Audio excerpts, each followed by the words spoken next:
La plus grande île de l'océan Indien n'est pas un simple bout de l'Afrique. C'est un fragment d'un continent plus grand, le Gondwana, qui englobait aussi l'Asie et l'Amérique du Sud. Une théorie récente affirme qu'il y a 80 millions d'années, il existait encore une connexion entre cette future île et l'Amérique du Sud, en passant par l'Inde et l'Antarctique. C'est ce que tente à prouver la présence de boas et d'iguanidés, comme cet Oplurus quadrimaculatus. Un long isolement a ensuite favorisé l'émergence de formes de vie originales, dont un crocodile végétarien, connu par des fossiles, et bien sûr des lémuriens, comme l'énorme Mégaladapis qui a aujourd'hui disparu. Plus près de nous, car encore vivant il y a 600 ans, l'Aepyornis est le plus gros oiseau connu. Incapable de voler, il mesurait 3 mètres et pesait 500 kilos. On retrouve encore ses œufs de 8 litres dans les zones désertiques du sud. L'Aepyornis, oiseau roc, est décrit dans les 1001 nuits et dans le livre des merveilles de Marco Polo, mais ce dernier le place par erreur en Somalie, qu'il croit être une île. À cause de cette confusion, la véritable île la plus proche reçut en baptême une version déformée du nom de la capitale somalienne Mogadiscio, et le morceau de Gondwana à la dérive s'appela Madagascar. Lors de ce premier voyage, du 24 février au 6 mars 2000, nous parcourrons tout d'abord le centre, entre Tananarive et Fianarantsoa, puis la région de Fort-Dauphin dans le sud-est.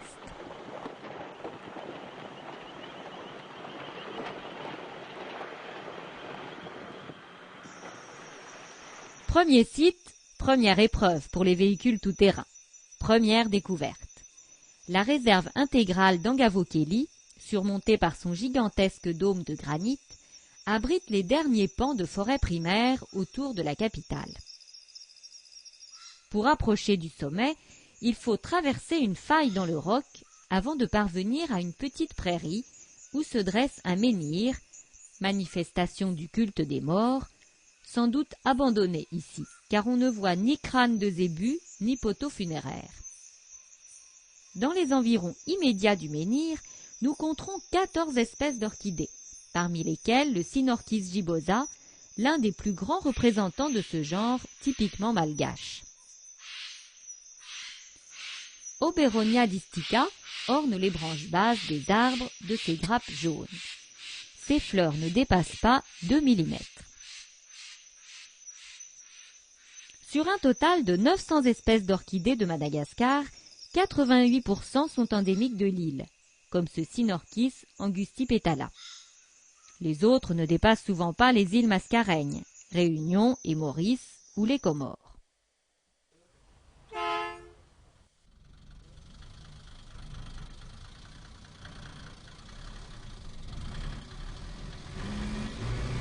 Le rythme des trouvailles ne se ralentit pas les jours suivants avec l'exploration des montagnes de l'Ankaratra et de l'Ibiti.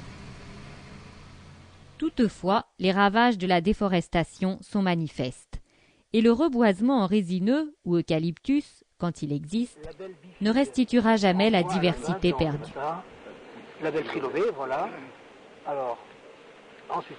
En compagnie de Guy Rafamatanonsoa, notre guide botaniste malgache, les séances de détermination sont publiques et se font toujours sous l'œil intéressé de quelques spectateurs curieux. Ici, l'Abenaria quartzicola vient d'être identifiée sur la montagne de l'Ibiti.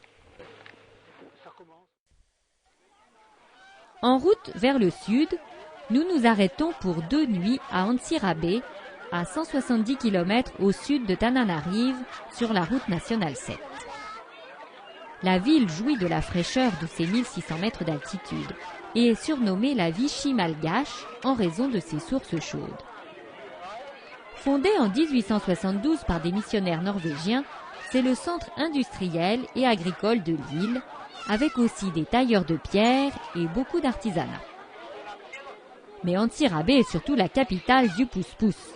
Il ne s'agit pas d'un gadget pour touristes, mais bien d'un moyen de transport habituel des habitants. les conducteurs sont seulement locataires de leur engin. La concurrence est rude et sans marchander, on peut traverser la ville pour moins de 10 francs. Le marché est renommé et a lieu le samedi. Allons-y en pouce-pouce.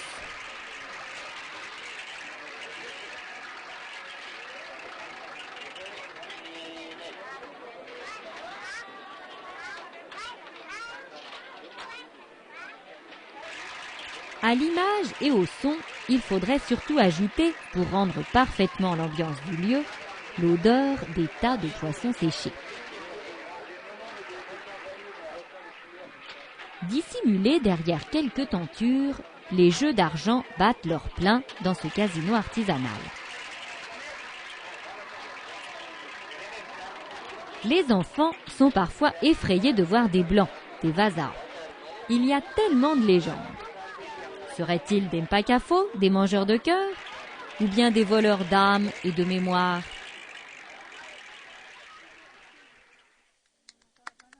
Un long trajet d'une journée sur la route nationale 7 nous attend entre Antsirabe et Ranomafan.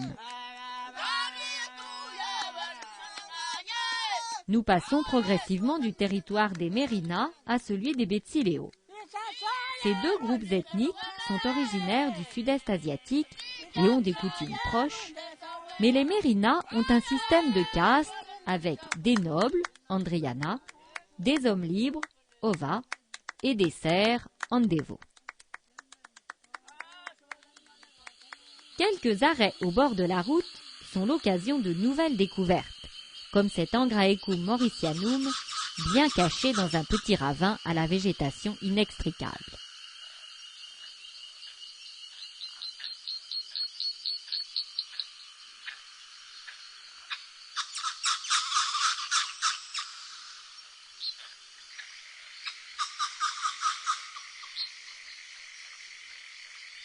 En fin d'après-midi, Guy nous conduit près d'un étang surmonté d'un glacis granitique où ruissellent des sources. Les grandes dalles de pierre sont couvertes de petites plantes carnivores, des drosera, mais nous remarquons surtout les buissons d'Aerangis cryptodon. L'éperon de 15 cm est sans doute visité par un papillon de nuit, dont la trompe est aussi longue, comme Darwin l'avait prédit pour les Angraecums. Ce site exceptionnel est malheureusement trop visible et est menacé par les collecteurs. Le 27 février 2000, l'Aerangis cryptodon existait encore à l'état sauvage. Mais pour combien de temps? Le village de Ranomafan, situé près de Fianarantsoa, est au centre d'une réserve récente constituée de 40 000 hectares de forêt primaire entre 800 et 1200 mètres d'altitude, sauvés in extremis de la culture surbrûlie en 1991. Il y pleut entre 2 et 3 mètres d'eau par an et une des attractions du parc est la rivière Namorona et ses chutes.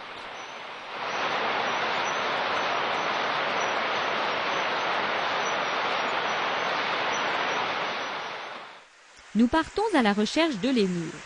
Il y en a ici 12 espèces, ainsi qu'une centaine d'espèces d'oiseaux et des millions de sangsues.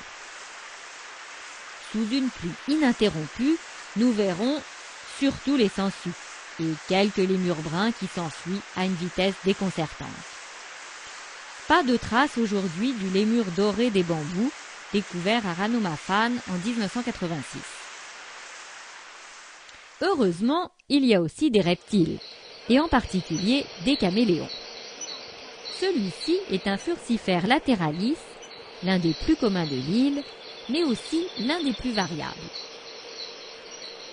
Après la pluie, le boa Sanzinia madagascariensis prend son bain de soleil.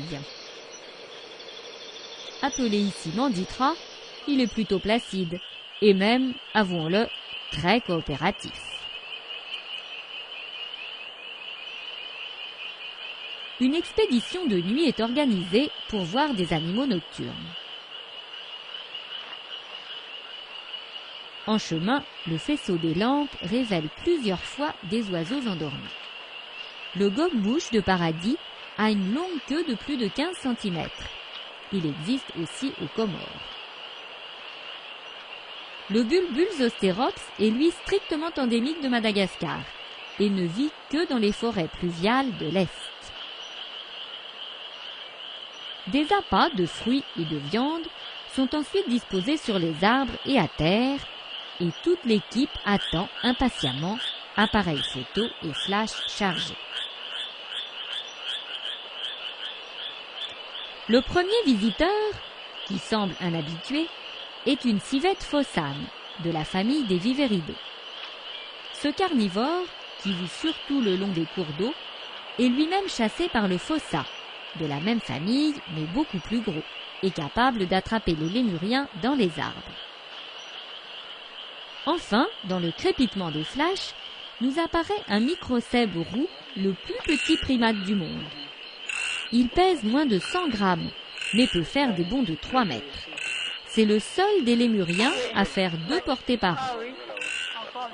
Il dort le jour dans un nid et son territoire ne dépasse pas 1 hectare.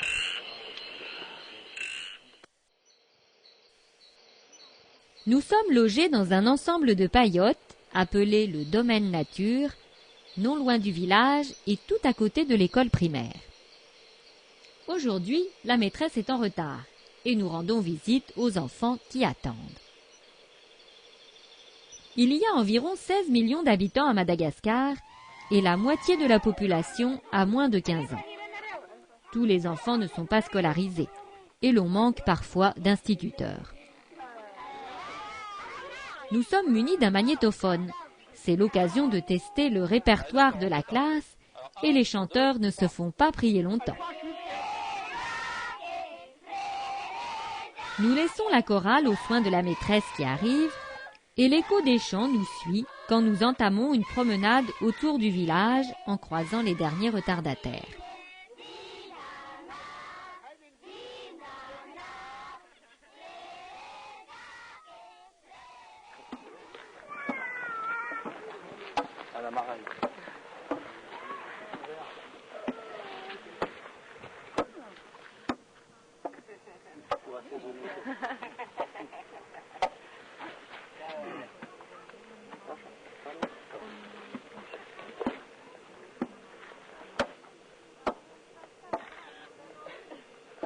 Sourire et accueil aimable sont toujours au rendez-vous. Même si ces Occidentaux sont un peu bizarres, ils photographient les herbes dans les fossés.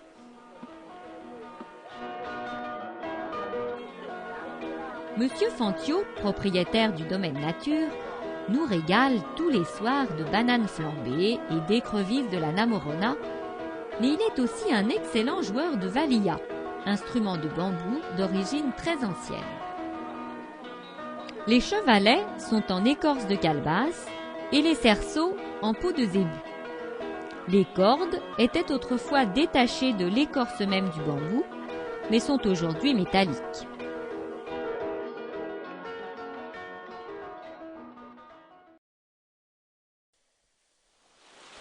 Au sud-est de l'île, Fort Dauphin honore par son nom le jeune Louis XIV, mais les Malgaches appellent la ville Taolaniaro.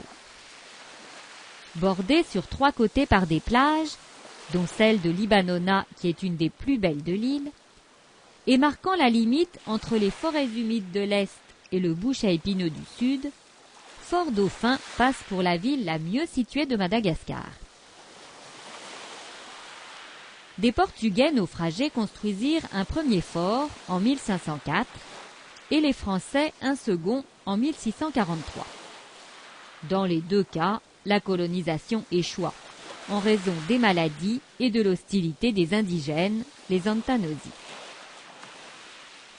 Sur les 70 premiers arrivants français, 26 moururent en 1 mois. Ils avaient débarqué en fait au nord-est de Fort Dauphin, dans la baie de Manafiafi qu'ils baptisèrent Sainte-Luce et où nous partons bivouaquer. Les 65 km de la route officiellement appelée Nationale 12 se transforment rapidement en une mémorable épreuve de 4x4 sur piste accidentée et boueuse.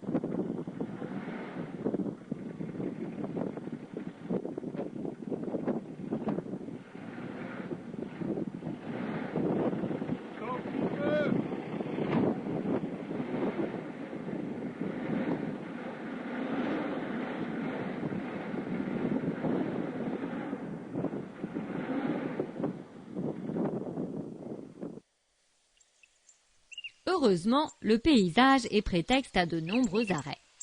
Sur fond d'arbres du voyageur, le Ravenala, les prés marécageux sont constellés de Nepenthes de Madagascar, plante carnivore dont les urnes contiennent un liquide qui digère les insectes noyés.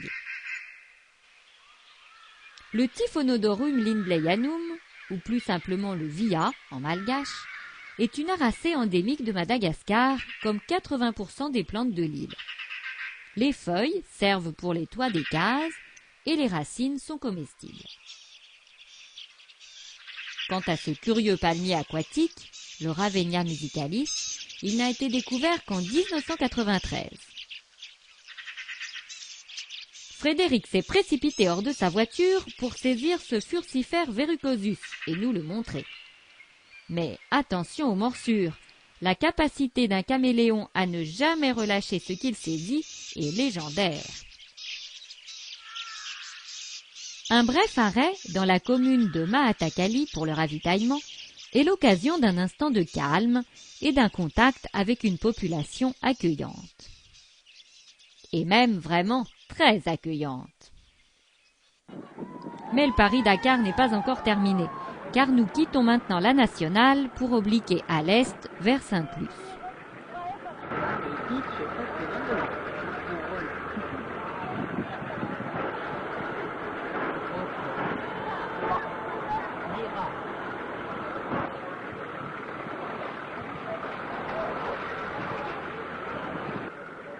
La dernière épreuve sera le passage d'un pont où manquent quelques planches.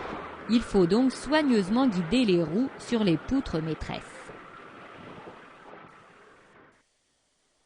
Voici enfin la baie de Sainte-Luce, où débarquèrent en 1642 les sieurs Pronis et Foucambourg, mandatés par la SFO, Société française de l'Orient, qui avait obtenu de Richelieu le privilège du commerce à Madagascar et dans les îles et terres voisines.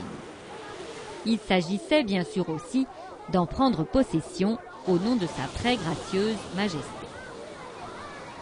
Les premiers Français ont peut-être aussi contemplé, il y a 358 ans, le spectacle des pirogues sur la plage après le retour des pêcheurs. Aujourd'hui, il n'y a toujours à Sainte-Luce ni eau courante ni électricité et l'arrivée d'étrangers crée encore un attroupement. L'excitation des enfants est à son comble devant l'écran du caméscope numérique. L'intérêt ne faiblit pas lors de l'installation du campement près de la plage, non loin du village. Les distractions sont si rares et ces vasas sont si étranges. Il y en a un qui ne semble pas pressé de dresser sa tente. Peut-être est-il une sorte de chef ? En tout cas, on se demande bien ce qu'il fabrique. La pluie vient perturber la soirée et inonder quelques tentes, et il faut dîner entassé dans une petite cabane de tôle, mais bien vite le ciel se dégage et l'on évoque à la veillée la fin de l'histoire des Français de Sainte-Luce. Pronis conclut des alliances et épousa une jeune noble Antanosie, mais jugé trop sévère et injuste, il fut mis au fer par ses propres compatriotes. Étienne de Flacourt, son successeur, subit aussi un échec à Fort-Dauphin. Madagascar ne deviendra officiellement une colonie française qu'en 1896, et ce jusqu'en 1960. Le 4 mars est consacré à l'exploration de la dernière forêt côtière du sud de Madagascar, autour de Sainte-Luce. Il y a là nombre de plantes étonnantes, comme ce tambourissa, dont les fruits s'ouvrent à même le tronc. En matière d'étrangeté, les orchidées aussi ne sont pas en reste, en particulier le genre Bulbophyllum.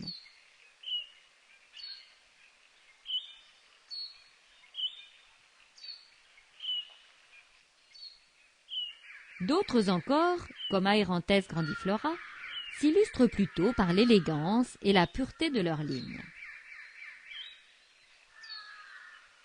Malheureusement, la forêt de Sainte-Luce est en sursis, convoitée par une compagnie minière canadienne. Le sous-sol contient de l'ilménite, minerai de bioxyde de titane. Le projet détruirait toute la zone encadrée, dont 15 km² de forêt primaire. Après destruction de la végétation, tout le sous-sol serait traité par une usine flottante et itinérante et serait rejeté au fur et à mesure. Plusieurs orchidées endémiques des sous-bois de Sainte-Luce, comme ce Sinorchis alata, risquent de disparaître. Depuis l'arrivée de l'homme, plus des 3/4 des forêts ont été détruites et le rythme s'accélère avec la croissance de la population. Le temps est révolu où le roi Radama Ier pouvait dire « Azo et Tazo, les forêts et les fièvres, sont mes meilleurs généraux. Il n'y aura bientôt plus que les fièvres. » Après le retour à Fort-Dauphin, nous partons cette fois-ci vers l'ouest pour bivouaquer dans la réserve d'Andohahela. En 40 km, nous allons passer de la région humide et verte de l'Est aux bouches semi-désertiques du Sud.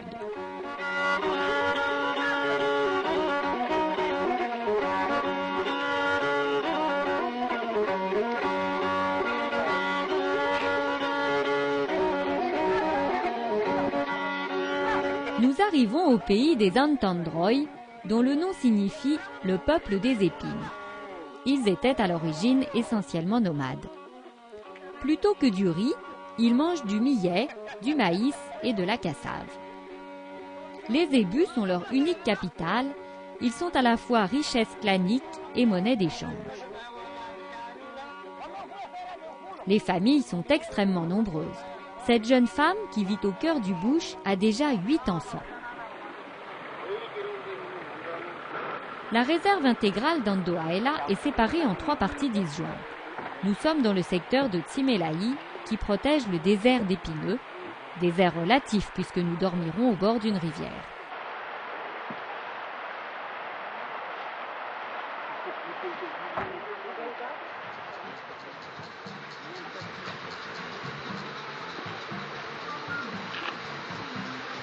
Le pique-nique est à peine terminé que les photographes les plus passionnés s'éclipsent déjà pour aller surprendre caméléons et insectes avant la randonnée le long de la rivière en compagnie de guides naturalistes.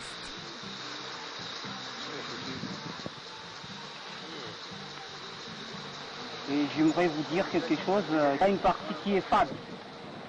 Oui. Vous savez, le fade et le tabou, oui, traditionnellement, mais jusqu'à maintenant, la génération suit encore cette tradition. Et comme c'est fade, donc on ne peut pas faire beaucoup de choses, pas mal de choses là-dedans, parce qu'il y a ce qu'on appelle les piscines naturelles qui est fade. Il y a 3 piscines naturelles là-bas, dont l'une est fade. Je vais vous montrer. À l'exception d'une espèce africaine, tous les baobabs sont malgaches. Leur tronc pulpeux est rempli d'eau et ils résistent très bien au feu. La réserve protège l'espèce Adansonia za, endémique du Grand Sud. Les pachypodiums, ici l'espèce Rosulatum, stockent de l'eau dans la base gonflée du tronc, qui en saison sèche serait beaucoup plus mince et flétrie. La réserve d'eau peut se remplir en quelques jours de pluie. Les Didieracées sont une curieuse famille de plantes endémiques et forment souvent dans le sud l'essentiel du paysage. Lorsqu'il perd ses petites feuilles vertes à la saison sèche, l'Aluodia procera peut être confondu avec un cactus, auquel il ressemble par convergence. Dans un milieu aussi désertique, quelques orchidées ont réussi à s'adapter. L'Aerangis de Cariana a des feuilles crénelées, plus résistantes à la sécheresse. L'Océoclades de Cariana, terrestre, porte ses fleurs au bout de longues tiges, exactement comme les pachypodiums. Peut-être s'agit-il là encore d'une convergence.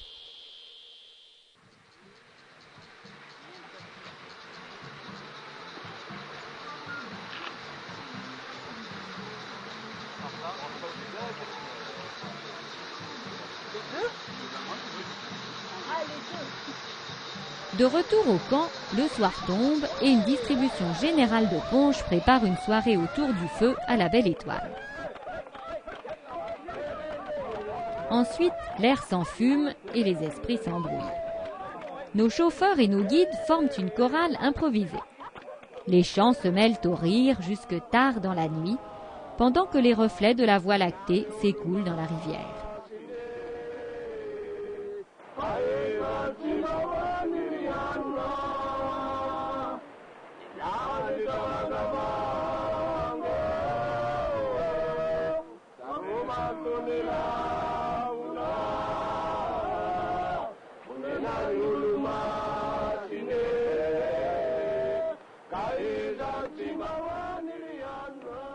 Le lendemain, nous sommes réveillés en douceur par l'odeur du café et la cassette de Bob Marley de notre ami Didier, le chauffeur Rasta.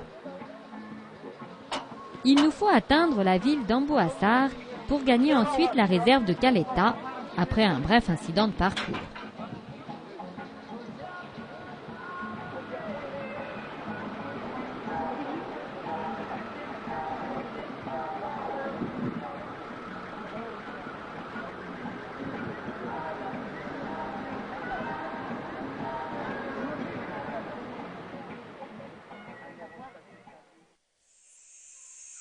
La vie et le comportement des Malgaches sont régis par un système compliqué de tabous, les fadis. L'interdiction de manger certains animaux a pendant longtemps protégé les lémuriens, considérés comme les esprits errants des morts, les spectres des ancêtres. Seules les réserves et la sauvegarde des habitats semblent aujourd'hui en mesure de les sauver.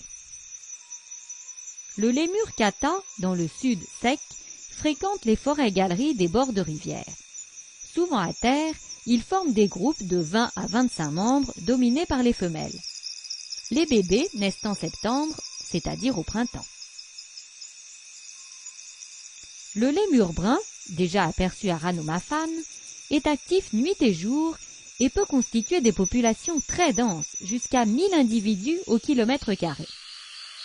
Il fait des bonds de 6 mètres entre les arbres, malgré les épines. Il mange des fruits, mais ne dédaigne pas un mille-pattes à l'occasion. Le sifaka, ou propithèque de Véro, est pour bien des raisons un animal extraordinaire. Il fait un seul petit tous les 2 ans, après 150 jours de gestation. Il peut manger des fruits poisons, et il est capable de survivre à de graves chutes sans blessures sérieuses. Enfin, son mode de déplacement à terre, d'élégants pas chassés, équilibrés par les bras, lui donne des grâces de danseur étoile. Le médecin français Philibert Commerson, qui voyagea en compagnie de Bougainville, passa plusieurs mois dans la région en 1770 et écrivit « C'est à Madagascar que je pus annoncer aux naturalistes qu'est la véritable terre promise pour eux. C'est là que la nature semble s'être retirée dans un sanctuaire particulier pour y travailler sur d'autres modèles que ceux auxquels elle s'est asservie ailleurs. Les formes les plus insolites et les plus merveilleuses s'y rencontrent à chaque pas. Souhaitons au peuple malgache qu'il saura à l'avenir préserver cette terre promise et qu'il laissera encore longtemps les esprits errants des morts danser dans le soleil.